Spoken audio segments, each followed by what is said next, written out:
नमस्कार। बिहार की बांकीपुर विधानसभा सीट के ऊपर लगातार इस बात को लेकर चर्चा थी कि आखिर उपचुनाव कब होगा, क्योंकि नितिन नवीन बीजेपी के अध्यक्ष बने हैं, राज्यसभा में पहुंच गए हैं। तो ऐसे में जो बांकीपुर विधानसभा सीट है उन्होंने यहां से इस्तीफा दे दिया था। लगातार 20-25 साल तक यहां से वो विधायक रहे। अब उनके जो है राज्यसभा पहुँचने के बाद इस सीट को लेकर लगातार चर्चाएँ थी कि आखिर चुनाव कब होगा। तो अब चुनाव आयोग की तरफ से एक बड़ा ऐलान हुआ है, और ना सिर्फ बिहार की बांकीपुर बल्कि इसके अलावा मध्य प्रदेश और गुजरात की भी जो एक एक कह सकते हैं कि उपचुनाव होने वाला था जिन सीटों के ऊपर विधानसभा की, उनके ऊपर भी चुनाव का ऐलान कर दिया गया है। और ये तीनों सीटों की अगर बात करें तो बिहार की बांकीपुर सीट, इसके अलावा अगर हम जो है जो दोनों सीटों की बात करें जिसमें गुजरात और मध्य प्रदेश है, तो मध्य प्रदेश की दतिया सीट है, और गुजरात की मंजुलपुर जो सीट है यहाँ पर 30 जुलाई को मतदान होगा और 3 अगस्त को परिणाम जो है वो घोषित कर दिया जाएगा। अब आपको बताते हैं कि किस तरीके से ये पूरे का पूरा प्रोसेस सामने आएगा, किस तरीके से मतदान होगा और क्या क्या प्रक्रिया होगी। और फिलहाल अगर हम बिहार की ही बात करें और बिहार की बांकीपुर सीट को देखें तो लगातार बांकीपुर सीट जो है वो बीजेपी का गढ़ रही है। 30-40 साल से बीजेपी की ये सीट जो है वो बड़ी मजबूत और सेफ सीट मानी जाती है। और यहाँ पर जिस तरीके से नितिन नवीन 20-25 साल से लगातार विधायक थे, उससे पहले उनके पिता यहाँ से विधायक थे, लेकिन जब वो राज्यसभा के लिए चुने गए उसके बाद उन्होंने इस सीट से इस्तीफा दे दिया। और उसके बाद में लगातार इस बात को लेकर चर्चा थी कि आखिर बांकीपुर विधानसभा सीट के ऊपर कब चुनाव होगा। तो आज यानी 2 जुलाई 2026 को चुनाव आयोग की तरफ से इस बात का ऐलान कर दिया गया है कि बांकीपुर सीट के ऊपर जो चुनाव है वो 30 जुलाई को होगा। और इसके अलावा जो मतों की गिनती होगी, जो परिणाम सामने आएंगे वो 3 अगस्त को सामने आएंगे। और अगर हम पूरी की पूरी चुनावी प्रक्रिया की बात करें तो 6 जुलाई को जो है अधिसूचना जारी होगी, और उसके बाद नामांकन पत्र दाखिल करने की अंतिम तिथि यानी कि 6 जुलाई से जो नामांकन प्रक्रिया शुरू होगी वो 13 जुलाई तक चलेगी। इसके बाद नामांकन पत्रों की जांच जो है 14 जुलाई को की जाएगी, और उम्मीदवार अपना नामांकन जो वापस ले सकते हैं वो 16 जुलाई तक अपना नामांकन वापस ले सकते हैं। और वोटिंग की तारीख जैसा कि हम लगातार जिक्र आपसे कर रहे हैं कि 30 जुलाई को इन सीटों के ऊपर जो है मतदान होगा, जिसमें बिहार, मध्य प्रदेश और गुजरात की एक एक सीट शामिल है। और बिहार की अगर हम यहाँ बात करें तो जाहिर बात है कि बांकीपुर सीट सबसे ज़्यादा हॉट सीट बनी हुई है इस समय, क्योंकि हर कोई ये कोशिश करना चाहता है कि बांकीपुर सीट जो बीजेपी के कब्जे में रही है उसको अपनी तरफ किया जाए, क्योंकि जनसुराज पार्टी की तरफ से लगातार इस बात को लेकर चर्चाएं थी कि वहां से प्रशांत किशोर चुनाव लड़ सकते हैं। लेकिन जिस तरह से तेज प्रताप यादव की पार्टी जेजेडी ने यहाँ पर अनाउंसमेंट कर दिया, महिला प्रत्याशी बीना जो उनकी पार्टी में शामिल हुई उनको यहाँ से प्रत्याशी बना दिया कि ये इस चुनाव में जेजेडी की तरफ से प्रत्याशी होंगी। यानी अगर प्रत्याशियों के लिहाज से देखा जाए तो तेज प्रताप यादव की पार्टी ने सबसे पहले अपनी तरफ से प्रत्याशी का अनाउंसमेंट किया। लेकिन अब जबकि लगभग कन्फर्म ये बात हो गई है, ये बात पुख्ता हो गई है, तारीखों का ऐलान हो गया है, तो अब इसके बाद तमाम जो राजनीतिक दल हैं वो यहाँ पर सक्रिय होते हुए दिखाई पड़ेंगे, जिसमें हम जनसुराज पार्टी की बात कर रहे थे।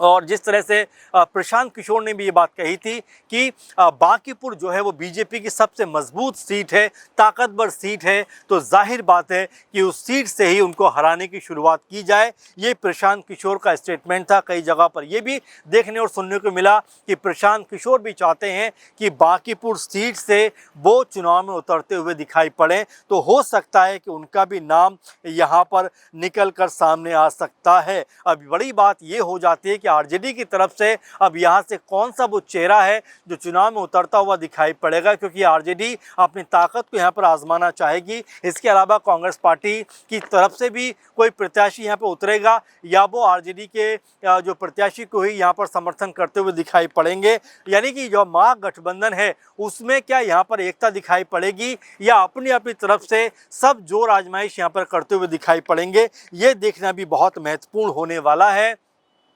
अब अगर बांकीपुर सीट की ही बात करें तो बीजेपी की तरफ से अब कौन सा वो बड़ा चेहरा होगा जो बांकीपुर सीट का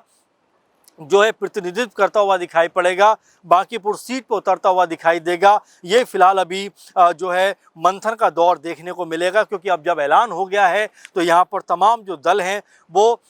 मजबूती के साथ में और बहुत ही उत्साह के साथ में इस सीट के ऊपर अपने प्रत्याशियों को लेकर ज़रूर विचार और विमर्श करेंगे। अब देखना यही दिलचस्प होने वाला है कि बांकीपुर सीट के लिए अब तक तमाम तरह की बयानबाजी हो रही थी, तमाम तरह की जो है बातें सामने आ रही थी, लेकिन अब जब ऐलान हो गया है तो आखिर किन किन चेहरों पर मोहर लगेगी, ये अपने आप में देखने वाली बात हो सकती है। क्योंकि जैसा हम आपसे लगातार बात कर ही रहे हैं कि बांकीपुर सीट के ऊपर कौन प्रत्याशी होगा, तो ऐसे में जनशक्ति जनता दल यानी जेजेडी जो तेज प्रताप यादव की पार्टी है, उन्होंने कल ही इस बात का अनाउंसमेंट कर दिया था कि बीना जो मानवी हैं वो यहाँ से चुनाव लड़ेंगी। यानी उन्होंने स्पष्ट तौर पर अपने प्रत्याशी का अनाउंसमेंट कर दिया, और यही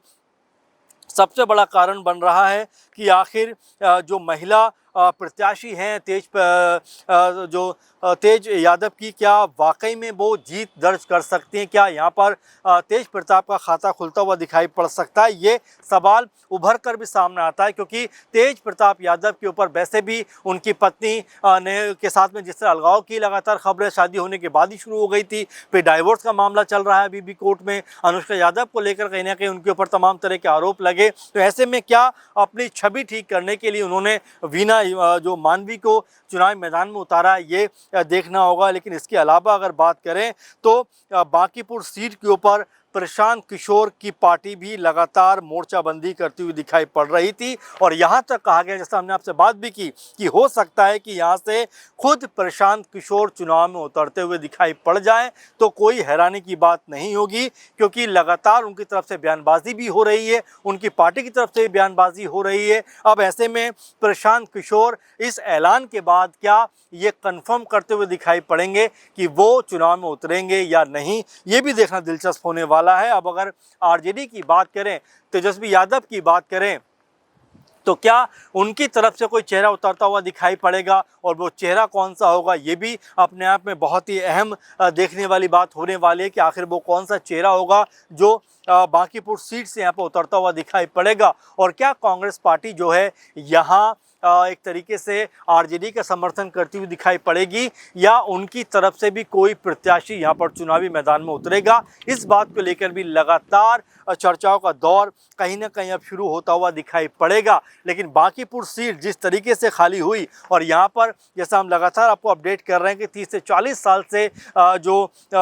नितिन नवीन हैं उनके पिता का वर्चस्व रहा है, क्या जो नया प्रत्याशी होगा वो उस वर्चस्व को कायम रख पाएगा, क्या नितिन नवीन के परिवार से ही कोई चेहरा होगा, क्योंकि ये भी कहा जाता रहा है कि बीजेपी में परिवारवाद नहीं चलता, लेकिन सीटों के ऊपर जाकर देखते हैं तो कई जगह पर ऐसा पता चलता है कि जहां पिता के बाद जो है बेटे ने उस सीट को संभाला है, और नितिन नवीन भी इसी का एग्जाम्पल, जब उनके पिता का निधन हो जाता है उसके बाद 2005-06 में वो राजनीति में उतरते हैं और लगातार इस सीट से चुनाव जीतते हुए दिखाई पड़ते हैं। लेकिन अब अहम बात यह है कि जिस तरह से चुनावों की घोषणा हो गई है, जिस तरह से तारीखों का ऐलान हो गया है, 30 जुलाई को मतदान होना है, 23 जुलाई से तक जो है नामांकन भरे जा सकते हैं, 6 जुलाई से, उसके बाद जो है 16 जुलाई को उम्मीदवार अपना नाम वापस ले सकते हैं, और 3 अगस्त को इन तीनों ही विधानसभाओं का जो उपचुनाव होगा उसका परिणाम सामने निकल कर आएगा। तो अब ऐसे में बिहार के लिहाज से अगर देखें तो आखिर वो कौन सा चेहरा हो सकता है जो बीजेपी की तरफ से नज़र आएगा, वो कौन सा चेहरा हो सकता है जो आरजेडी की तरफ से नज़र आएगा, और वो कौन सा चेहरा हो सकता है जो कांग्रेस पार्टी की तरफ से नज़र आ सकता है अगर दोनों दलों में गठबंधन नहीं रहा तो। अब ऐसे में मध्य प्रदेश की जो दतिया सीट पर विधानसभा चुनाव होने वाला है, वहाँ पर क्या नरोत्तम मिश्रा उतरेंगे बीजेपी की तरफ से, ये भी देखने वाली बात होगी। गुजरात की जो मंजलपुर विधानसभा सीट है, वहाँ पर कांग्रेस पार्टी, बीजेपी और क्या आम आदमी पार्टी का भी प्रत्याशी नजर आएगा। तो फिलहाल अभी अनाउंसमेंट हुआ है, अब देखना होगा कि किस किस तरह से कौन कौन से प्रत्याशी निकलकर सामने आते हैं, और क्या गठबंधन यहाँ पर बना रहता है, और या फिर यहाँ अलग अलग होकर चुनाव ये पार्टियां लड़ती हुई दिखाई पड़ती हैं। इसमें आपका सुझाव कमेंट क्या रहेगा, ज़रूर प्रतिक्रिया दीजिए। फिलहाल के प्रोग्राम में बस इतना ही। आप लगातार जुड़े रहें और हमारे प्रोग्रामों को शेयर करते रहें, लगातार अपने कमेंट से हमारी हौसला अफजाई करते रहें। फिलहाल के प्रोग्राम में बस इतना ही। आप जुड़े रहें। नमस्कार।